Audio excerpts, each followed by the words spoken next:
Good morning, bachcho. So today we are going to discuss enthalpy of phase transition. So yesterday we had discussed about the enthalpy of phase transition. तो phase transition के बारे में हमने कल discuss किया था। कुछ points रह गए थे, वो आज हम डिस्कस कर लेते हैं। तो फेज ट्रांजिशन में हमने बताया था enthalpy of fusion. Enthalpy of fusion में हमें बताया था कि कोई भी वन मोल अगर सब्सटेंस है, सॉलिड सब्सटेंस है, तो जब वो फ्यूज होता है, मतलब वो जब वो मेल्ट होता है और लिक्विड में कन्वर्ट होता है, तो जितनी एनर्जी को वो रिलीज करता है तो उसे हम एंथैल्पी ऑफ फ्यूजन कहते हैं। ये कल हमने पढ़ लिया था। उसके आगे आज हम पढ़ लेते हैं बच्चों एंथैल्पी ऑफ वेपराइजेशन। तो आज का टॉपिक है एंथैल्पी ऑफ वेपराइजेशन। बहुत सिंपल टॉपिक है बच्चों, तो आपको ये प्रोसेस पता होना चाहिए। वेपराइजेशन क्या होता है? जब ये प्रोसेस पता होगा तो आपको एंथैल्पी ऑफ वेपराइजेशन भी पता चल जाएगा। मतलब किसी भी सब्सटेंस को हीट देंगे ना, किसी भी लिक्विड सब्सटेंस को अगर हम हीट देते हैं तो वो वेपर में कन्वर्ट हो जाता है ना। तो जितनी एंथैल्पी में चेंजेस होता है उसी को हम क्या कहते हैं बच्चों? Enthalpy of vaporisation. तो यहाँ पे इसकी जो डेफिनेशन होगी वो होगी enthalpy change when one mole of liquid is converted into gases form. Enthalpy change, तो इसकी डेफिनेशन में लिख देता हूँ। एंथैल्पी चेंज, एंथैल्पी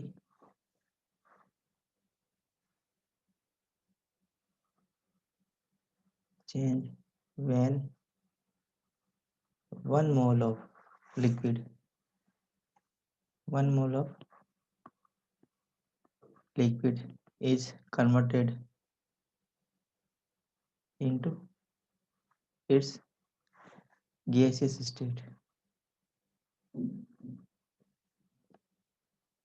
तो अगर एक मोल हम लिक्विड ले लें और उसको गैसियस स्टेट में कन्वर्ट करना चाहे तो जितनी एनर्जी की रिक्वायरमेंट होगी उसे हम एंथैल्पी ऑफ वेपराइजेशन कहेंगे। इसके लिए डेल्टा एच की वैल्यू हमेशा क्या आएगी बच्चों? पॉजिटिव आएगी। क्यों? क्योंकि हमें क्या करना पड़ रहा है? हीट देनी पड़ रही है। तो एंथैल्पी ऑफ वेपराइजेशन को हम लिखेंगे change in enthalpy of vaporisation, delta V A P, और एच लगा देंगे। स्टैंडर्ड फॉर्म में लिखना तो नोट लगा देंगे या साइड लगा देंगे, ये लगा देंगे। तो इसके लिए वैल्यू क्या आएगी? पॉजिटिव आएगी। क्योंकि लिक्विड को क्या करना पड़ेगा? लिक्विड को इसकी गैसियस स्टेट में कन्वर्ट करना है, तो हमें क्या करना पड़ेगा? हीटअप करना पड़ेगा। लिक्विड को हीट देनी पड़ेगी, लिक्विड को हीट सप्लाई करनी पड़ेगी। मतलब हम क्या कर रहे हैं? सिस्टम को हीट सप्लाई कर रहे हैं। और जब सिस्टम को हीट सप्लाई करते हैं तो साइन कैसा आता है? साइन कैसा आता है बच्चों? साइन पॉजिटिव आता है। ठीक है, तो डेल्टा एच की वैल्यू क्या आ जाएगी? पॉजिटिव आ जाएगी। ठीक है, नेक्स्ट हम पढ़ लेते हैं enthalpy of sublimation. Next point है हमारे पास में एंथैल्पी ऑफ सब्लिमेशन। बहुत छोटे छोटे टॉपिक है बेटा। तो सब्लिमेशन का मीनिंग आपको पता होगा बच्चों। तो सब्लिमेशन का मीनिंग क्या होता है? Whenever A solid convert into its gaseous state without coming in liquid state. जब भी कोई भी सॉलिड सीधा गैसियस स्टेट में कन्वर्ट होता है या gaseous state directly solid state में कन्वर्ट होती है, तो इस प्रोसेस को हम क्या कहते हैं? सब्लिमेशन कहते हैं। 9th क्लास में ये आपने डेफिनेशन सीखी होगी, तो सेम डेफिनेशन होगी बच्चों। तो enthalpy change when one mole of solid substance converted into its gaseous state or one mole of gas is converted into solid state। तो दोनों टाइप की डेफिनेशन हो सकती है। The enthalpy change when one mole of a solid is directly converted into its gas state. ठीक है, at a temperature below its melting point it's called enthalpy of sublimation. ठीक, ये बात आपको ध्यान रखनी है। बिलो इट्स मेल्टिंग पॉइंट होता है। ये जो सब्लिमेशन का जो प्रोसेस है ना, कहाँ होता है? उस सब्सटेंस के मेल्टिंग पॉइंट से नीचे होता है, below melting point. Below melting point. तो डेफिनेशन हो जाएगी enthalpy change, enthalpy change when one mole of solid is directly converted into it's gaseous state without coming in liquid state, ठीक है, is called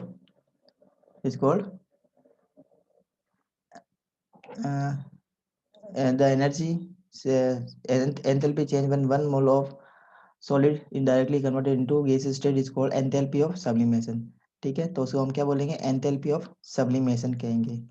बात समझ में आ गई आपको? सिंपल है ना, एंथैल्पी ऑफ सब्लिमेशन सिंपल है ना बच्चों, ठीक है। तो इसको मैं डिलीट कर रहा हूँ। तो एंथैल्पी ऑफ सब्लिमेशन क्या हो सकता है बच्चों, पॉजिटिव हो सकता है, और इसका जो ऑपोजिट प्रोसेस होगा वो क्या होगा, नेगेटिव होगा। जैसे एग्जाम्पल बता रहे हैं बच्चों, कौन कौन से सब्सटेंस है जो सब्लिमेट होते हैं, आयोडीन है, नेप्थेलीन है, नेप्थेलीन है, अमोनियम क्लोराइड है ना, कैम्फर है, ये सारे क्या होते हैं, सब्लिमेट होते हैं। आयोडीन के लिए एग्जांपल ले रहे हैं, आयोडीन सॉलिड फॉर्म में किस में कन्वर्ट करेंगे, आयोडीन की गैस में कन्वर्ट करेंगे। तो ये प्रोसेस क्या हो गया, सब्लिमेशन हो गया। इसके लिए एंथैल्पी की जो चेंजेस होगी, चेंज इन एंथैल्पी, वो यहाँ पे लिख देंगे डेल्टा एच सब्लिमेशन, नोट लगा देंगे, स्टैंडर्ड फॉर्म में लिखना है तो लिख देंगे +62.4 किलो जूल, ठीक है। तो इतनी एनर्जी रिक्वायरमेंट होगी 1 मोल आयोडीन को गैसियस स्टेट में कन्वर्ट करने के लिए, इतनी एनर्जी की सप्लाई करनी पड़ेगी आयोडीन को। अगर 1 मोल हमने आयोडीन लिए तो इतनी एनर्जी सप्लाई करनी पड़ेगी। तो ये हो गया बच्चों एंथैल्पी ऑफ फेज ट्रांजिशन, ये हमने पढ़ लिया एंथैल्पी ऑफ फेज ट्रांजिशन का। तो अब हम पढ़ लेंगे बच्चों इंपॉर्टेंट पॉइंट हम डिस्कस करने जा रहे हैं बच्चों, इंपॉर्टेंट पॉइंट हम डिस्कस करने जा रहे हैं। इससे पहले हमने Hess law of constant heat summation हमने पढ़ लिया था, ठीक है, वो हमने पढ़ लिया था। अगर उसमें कोई आपको डाउट है तो आप मुझे चैट बॉक्स में लिख के बता सकते हैं। अगर कोई पॉइंट समझ में नहीं आया Hess law of constant heat proportion में तो आप मुझे पूछ सकते हैं, ठीक है।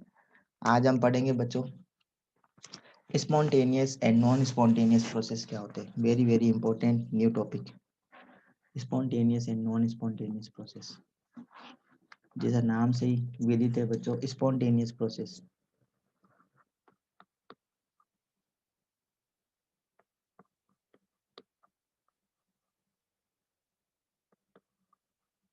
Spontaneous process. तो स्पॉन्टेनियस प्रोसेस का मतलब क्या होगा, ऐसे प्रोसेस जो नेचर में अपने आप हो जाते हैं उन्हें क्या बोलते हैं हम, स्पॉन्टेनियस प्रोसेस। तो those type of process which occur in the nature by or which take place by itself without the help of any external medium. Those type of those processes which take place it takes place by itself, जो अपने आप हो जाते हैं nature में, उन process को हम बोलते हैं स्पॉन्टेनियस प्रोसेस। अभी हम सारे इनके एग्जांपल देंगे। तो ये जो प्रोसेस होते हैं ना, कैसे होते हैं नेचर में, they are slow process, they are slow, slow होते हैं, फास्ट नहीं होता ये प्रोसेस, ठीक है, ठीक है। लेकिन हम इस इन टाइप के प्रोसेस को हम ऑब्जर्व कर पाते हैं, ठीक है, समझ में आया। और दूसरे टाइप के जो प्रोसेस है ना, जो अभी हमने बताया है non spontaneous process, non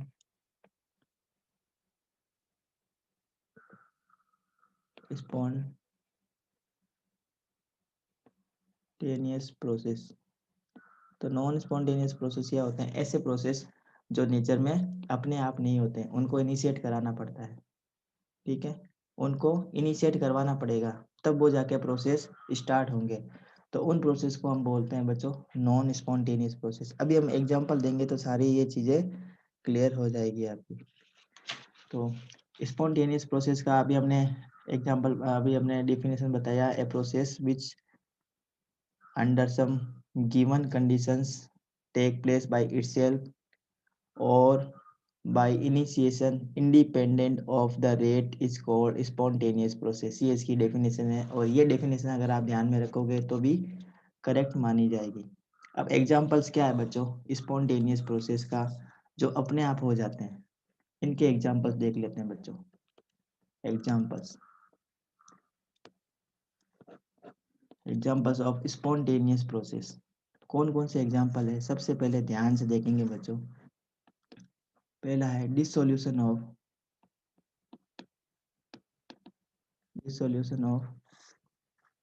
common salt. Dissolution of common salt in water मतलब क्या हुआ? डिसोल्यूशन का मतलब क्या हुआ? इसका मतलब हुआ मिक्सिंग। इसका मतलब क्या है? Mixing of common salt in water. तो पानी में कॉमन सॉल्ट को डालेंगे ना तो अपने आप ही घुलने लग जाएगा। ये जो सॉल्यूशन की जो प्रोसेस है ना वो अपने आप ही होनी शुरू हो जाएगी। इसको अगर हम हिलाएंगे नहीं, इसको मिक्स नहीं करेंगे, इसको स्टिर नहीं करेंगे ना सॉल्यूशन को, तो भी ये जो सॉल्ट है धीरे धीरे क्या होगा पानी के अंदर मिक्स हो जाएगा, होमोजीनियसली मिक्स हो जाएगा। ठीक है। और कुछ टाइम बाद में डिसअपियर हो जाएगा इसके अंदर पूरे। सेकेंड है प्रोसेस जो बहुत ही सिंपल प्रोसेस है, जो आपने 6 क्लास में पढ़ा है, इवोपरेशन के बारे में। Evaporation of water. Evaporation of water in an open vessel. मतलब कोई भी कंटेनर खुला पड़ा है, उसके अंदर पानी है, तो पानी का क्या होगा, धीरे धीरे इवोपरेशन होता रहता है, पानी वेपर बनता रहता है। ये प्रोसेस क्या होता है नेचर में अपने आप होता है, इसको करवाना नहीं पड़ता। पानी को गर्म नहीं करना पड़ता। ऐसे नहीं कि पानी को बॉईल करेंगे तब जाके इवोपरेशन शुरू होगा, उसमें वेपर्स बनेगी, वो वेट ऊपर डिसअपियर वाटर डिसअपियर होगा, ऐसा नहीं होता। जैसे हम गीले कपड़े सुखाते हैं तो वो प्रोसेस अपने आप ही होता है, हम उसको सुखाने के लिए कोई प्रयत्न नहीं करते। ठीक है, तो वो कैसा प्रोसेस है? स्पॉन्टेनियस प्रोसेस है। एक और मैं सिंपल एग्जांपल बता देता हूँ, आप लोगों ने देखा होगा और फील किया होगा। बहुत ही सिंपल प्रोसेस है, सभी लोग जानते हैं। Flow of water. Flow of water from a hill. पहाड़ी से अगर पानी गिरेगा तो सीधा नीचे ही आएगा, जमीन पे आएगा। ये बातें तो सभी को पता है ना? इसमें नई क्या चीज़ है? तो ये प्रोसेस बेटा स्पॉन्टेनियस प्रोसेस है, इसलिए ये नई चीज़ है इसमें। ये प्रोसेस कौन सा है? स्पॉन्टेनियस प्रोसेस है, ये नेचर में अपने आप हो रहा है, इसको कोई करवाने नहीं जा रहा। तो पानी है ना अपनी ज़्यादा हाइट से हमेशा कम हाइट की तरफ बढ़ता है, ये सभी बच्चों को पता है, सभी लोगों को ये चीज़ें पता है, बहुत ही कॉमन चीज़ है। ठीक है। एक और बहुत सिंपल एग्जांपल बता देते हैं। अब केमिकल रिएक्शन बता रहे हैं बच्चों, केमिकल रिएक्शन बता रहे हैं जो आप लोगों को पता नहीं होगी। स्पॉन्टेनियस प्रोसेस के लिए केमिकल रिएक्शन बता रहे हैं बच्चों। ठीक है। नाइट्रिक ऑक्साइड की रिएक्शन अगर ऑक्सीजन से होती है तो नाइट्रोजन डाइऑक्साइड गैस बनती है। स्पॉन्टेनियस प्रोसेस है, नेचर में अपना आप ही होता है, इसको कोई करवाने नहीं बैठा है। इसी टाइप से H2 जो हाइड्रोजन गैस है ना, ये आयोडीन से रिएक्ट करता है तो HI बनता है। ये भी स्पॉन्टेनियस प्रोसेस है, ये कंबस्टन हो रहा है। ये क्या है बच्चों? Combustion. Combustion of sorry sorry ये है combination, combination of hydrogen to iodine. Hydrogen और आयोडीन आपस में कंबाइन हो जाएंगे तो क्या बनेगा? HI बनेगा। अब कुछ एग्जांपल्स हम देख लेते हैं जिसको कुछ इनिशिएशन करवाने की रिक्वायरमेंट होती है। इनिशिएशन करवाने की रिक्वायरमेंट मतलब हमें थोड़ा सा एफर्ट करना पड़ेगा, तब जाके वो प्रोसेस शुरू होंगे, और एक बार शुरू होने के बाद में अपने आप चलते रहेंगे। ठीक है। एक बार जब प्रोसेस शुरू हो जाएगा उसके बाद में अपने आप ही चलते जाएंगे। तो उन प्रोसेस को हम, ये भी स्पॉन्टेनियस प्रोसेस ही होते हैं। एग्जाम्पल हम सेकेंड टाइप के एग्जाम्पल बट ध्यान से देखेंगे। एग्जाम्पल स्पॉन्टेनियस प्रोसेस है विच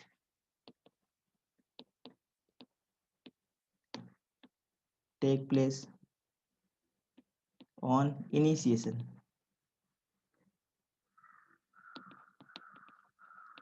विच टेक प्लेस ऑन इनिशिएशन मतलब कुछ में उसको हमें क्या करना पड़ेगा, इस प्रोसेस को इनिशिएट कराना पड़ेगा।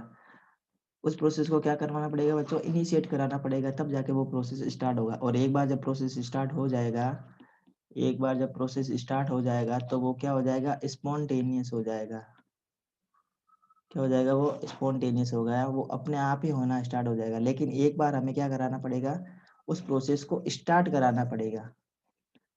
ठीक है, तो स्टार्ट करवाने के लिए कुछ हमें एनर्जी की सप्लाई भी करनी पड़ सकती है, हीट की सप्लाई भी करनी पड़ सकती है ना, और कोई एक्सटर्नल फैक्टर भी चाहिए या फोर्स की रिक्वायरमेंट भी हो सकती है। तो देखो एग्जाम्पल क्या है जो अपने आप ही हो जाएंगे, लेकिन कुछ इनिशिएशन की रिक्वायरमेंट होगी। सबसे पहले है, देखो केमिकल रिएक्शन पढ़ रहे हैं, कैल्शियम कार्बोनेट। कैल्शियम कार्बोनेट जो सॉलिड फॉर्म में होता है, ये किस में कन्वर्ट होता है, कैल्शियम ऑक्साइड में और कार्बन डाइऑक्साइड गैस में। इसको इनिशिएट कराना पड़ेगा, कैसे, इसको हीटअप करना पड़ेगा। इसको क्या करना पड़ेगा, कैल्शियम कार्बोनेट को गर्म करना पड़ेगा, तब कार्बन डाइऑक्साइड, कैल्शियम ऑक्साइड बनेगा और कार्बन डाइऑक्साइड गैस बनेगी। जब भी गैस आती है ना, तो उस पर एरो का साइन आता है इस टाइप से। ठीक है, या तो गैस लिखो यहाँ पे, या गैस नहीं लिखो तो एरो बनाओ, अप साइड का एरो बनाओ। इसी टाइप से देखो, आपको पता है हाइड्रोजन गैस एटमॉस्फेयर में मिलती है, इसी टाइप से ऑक्सीजन गैस भी एटमॉस्फेयर में मिलती है। तो आप लोगों ने कभी सोचा है कि हाइड्रोजन गैस और ऑक्सीजन गैस आपस में मिलकर पानी क्यों नहीं बना लेती। जिस कमरे में हम बैठे हैं उस कमरे में ऑक्सीजन गैस है, उस कमरे में हाइड्रोजन गैस भी है, तो हाइड्रोजन गैस और ऑक्सीजन गैस आपस में मिलकर पानी क्यों नहीं बना लेती, कमरे में पानी क्यों नहीं हो जाता। हाँ, पानी क्यों नहीं बनने लग जाता, जिस कमरे में हम बैठे हैं उस कमरे में पानी बनने लग जाना चाहिए ना बच्चों, क्योंकि एयर के अंदर ऑक्सीजन गैस मौजूद है, हाइड्रोजन गैस भी मौजूद है, तो दोनों तो आपस में कंबाइन हो जाएगी और पानी बन जाएगा। लेकिन ऐसा नहीं हो रहा, नहीं हो रहा ना, क्योंकि ये प्रोसेस स्पॉन्टेनियस है, लेकिन इनको किसकी रिक्वायरमेंट है बच्चों, इनिशिएशन की रिक्वायरमेंट। इसको प्रोसेस को इनिशिएट कराना पड़ेगा, तो इसको इनिशिएट करवाएंगे हम इलेक्ट्रिक डिस्चार्ज। अगर इलेक्ट्रिक डिस्चार्ज हम देते हैं तो ये दोनों आपस में मिक्स हो जाएंगे और क्या बने देंगे, वाटर, वाटर का फॉर्मेशन कर लेंगे। समझ में आई बात आपको, समझ में आ गई आपको बात, समझ में आया बच्चों स्पॉन्टेनियस प्रोसेस क्या होते हैं। ठीक है, देखो इसी टाइप से, जैसे आपको पता है एलपीजी गैस में, एलपीजी जो सिलेंडर है ना बच्चों, एलपीजी सिलेंडर में कौन कौन से गैसेस होती है आपको पता होगा। एलपीजी सिलेंडर में कौन कौन सी गैसेस होती है, हाँ, एलपीजी सिलेंडर में कौन कौन सी गैसेस होती है, पता है। हाँ, अगर पता हो तो बताओ बच्चों। ब्यूटेन होती है, आइसोब्यूटेन होती है,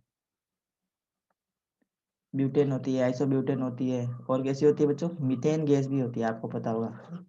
मीथेन गैस सीएनजी में होती है, सीएनजी गैस जो है ना, उसका मेन कंपोनेंट कौन सा है, मीथेन गैस है। तो आप लोगों ने कभी सोचा है कि जो मीथेन गैस के जो सिलेंडर होते हैं या जो सीएनजी के सिलेंडर है, उसमें गैस अपने आप ही क्यों नहीं जलने लग जाती, कभी सोचा आपने ऐसा, सोचा क्या बच्चों कभी आपने कि उसमें जो मीथेन गैस है वो ऑटोमेटिक क्यों नहीं जलने लग जाती। ऐसा इसलिए है बच्चों,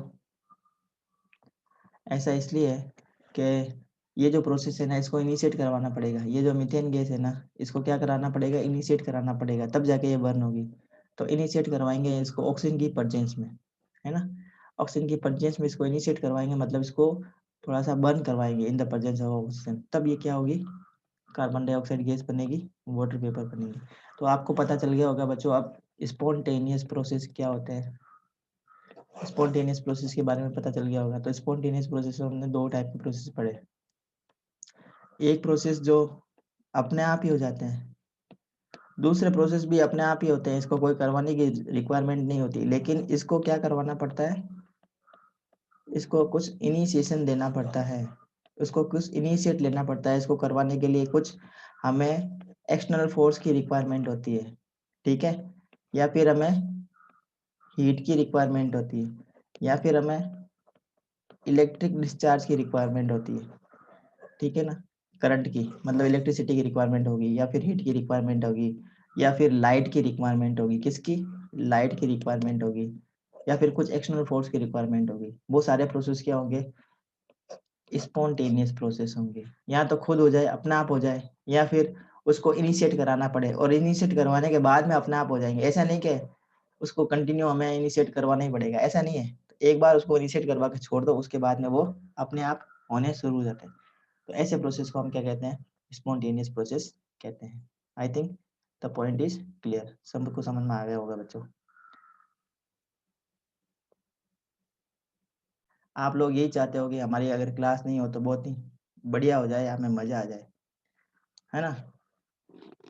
चाहते हैं ना सभी बच्चे कि हमारी क्लास नहीं हो, कितना अच्छा हो। तो ये सभी लोग अगर किसी भी सिस्टम में क्या हो रहा है, डिसऑर्डर बढ़ रहा है, तो डिसऑर्डर बढ़ेगा तो क्या होगा, उसकी रैंडमनेस बढ़ेगी, और रैंडमनेस बढ़ेगी तो वो जो प्रोसेस है ना वो क्या हो जाएगा, स्पॉन्टेनियस हो जाएगा। दुनिया में कोई भी चीजें हैं फ्री रहना चाहती है, चाहे वो चीज लिविंग हो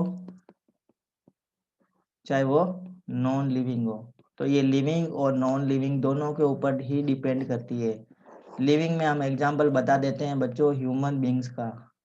ह्यूमन बींग भी फ्री रहना चाहते हैं, किसी के दबाव में रह के काम नहीं करना चाहते, ठीक है? किसी के दबाव में रह के कोई काम नहीं करना चाहता, सब अपना आप फ्री रह के फ्री माइंड होकर काम करना चाहते हैं, है ना? तो फ्री ऑर्डर फ्री रह के अपना काम करना चाहते हैं, मतलब किसी के दबाव में काम नहीं करना चाहते हैं, मतलब क्या चाहते हैं, वो फ्रीडम चाहते हैं। क्या चाहते हैं? फ्रीडम, काम करने की आज़ादी चाहते हैं। इसी टाइप से जो भी नॉन लिविंग थिंग्स है ना, नॉन लिविंग थिंग्स जो अभी हम फिजिक्स में पढ़ेंगे, केमिस्ट्री में हम केमिकल रिएक्शंस के बारे में पढ़ेंगे, है ना? वो सारे क्या चाहते हैं बच्चों? फ्रीडम चाहते हैं। वो क्या चाहते हैं सारे? फ्रीडम चाहते हैं। अगर फ्रीडम बढ़ती है तो उस प्रोसेस के स्पॉन्टेनियस होने के जो चांसेस है ना, इस उस प्रोसेस के स्पॉन्टेनियस होने के जो चांसेस है वो क्या हो जाते हैं? बहुत ज़्यादा बढ़ जाते हैं। समझ में आई बात आपको? बात समझ में आ गई? स्पॉन्टेनियस प्रोसेस का जो मेन रीजन है वो क्या है? अगर किसी भी सिस्टम की रेंडमनेस इंक्रीज होती है, अगर किसी भी सिस्टम की रेंडमनेस इंक्रीज होती है तो उसकी क्या होगी बच्चों? स्पॉन्टेनिटी बढ़ जाएगी।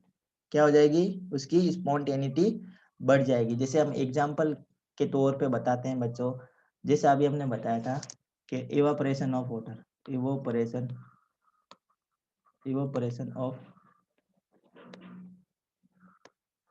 वाटर। तो जब हम वाटर को इवोपरेट कराते हैं, तो वाटर तो है बच्चा किस फॉर्म में? लिक्विड फॉर्म में। जब हम इसको इवोपरेट कराएंगे तो ये किस में कन्वर्ट होगा? वाटर वेपर्स में कन्वर्ट होगा। तो वाटर वेपर्स का मतलब गैसेस में कन्वर्ट होगा। अब यहाँ पे आप देखेंगे कि अगर हम बात करते हैं लिक्विड की, तो लिक्विड के अंदर जो पार्टिकल्स है ना बच्चों, लिक्विड में जो पार्टिकल्स है वो थोड़े थोड़े क्या होते हैं? पास पास में होते हैं। ये लिक्विड के पार्टिकल्स है। Suppose these are the particles और molecules of water in liquid water, ठीक है? वाटर के अंदर ये H2O के मॉलिक्यूल्स है, H2O molecules present in water. अब अगर वेपर्स फॉर्म में आ जाएंगे, ये वो वेपर्स फॉर्म में आ जाएंगे, तो इनके जो पार्टिकल्स है ना, किसके? वाटर के मॉलिक्यूल्स है, इनके बीच की जो डिस्टेंस है ना वो क्या हो जाएगी बच्चों? बढ़ जाएगी ना इनकी। ये वाटर है, सपोज ये वाटर है और ये इवोपरेट हो रहा है, हम इसको क्या कर रहे हैं? हीटअप कर रहे हैं। यहाँ से इसको हीटअप कर रहे हैं, मतलब इसको हीट प्रोवाइड कर रहे हैं। तो इसको हीट प्रोवाइड कर रहे हैं तो क्या होगा? इसका टेम्परेचर बढ़ेगा, तो इनके जो मॉलिक्यूल्स है ना, इंटरमोलिकुलर डिस्टेंस बढ़ेगी, साथ में मॉलिक्यूल के बीच में जो फोर्स ऑफ अट्रैक्शन है वो भी क्या होगा? वीक होगा। क्यों? क्योंकि हम हीट सप्लाई कर रहे हैं, तो हीट सप्लाई करने से intermolecular force of attraction weak होगा और डिस्टेंस बढ़ेगी। डिस्टेंस बढ़ने से क्या होगा? ये मॉलिक्यूल्स एक दूसरे से दूर दूर जाएंगे। दूर दूर जा रहे हैं, इसका मतलब क्या हो गई? वेपर कंडीशन में आई।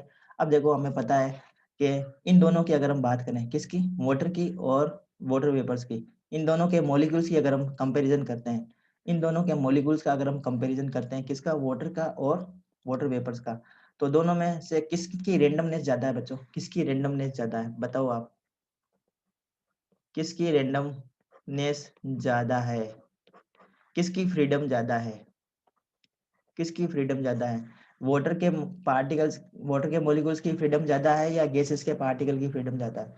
तो ये देखो, गैसेस के पार्टिकल तो किधर भी जाने के लिए फ्री है, ये किधर भी मूव कर सकते हैं, है ना? लेकिन लिक्विड के अंदर जो पार्टिकल्स होंगे वो सब एक दूसरे से इंटरमोलिकुलर फोर्स ऑफ अट्रैक्शन से जुड़े हुए हैं, है ना? ये कहीं पे भी फ्री मूव नहीं कर सकते। लेकिन वाटर वेपर ये क्या है बच्चों, गैस फॉर्म में, तो गैस फॉर्म में है तो इसके पार्टिकल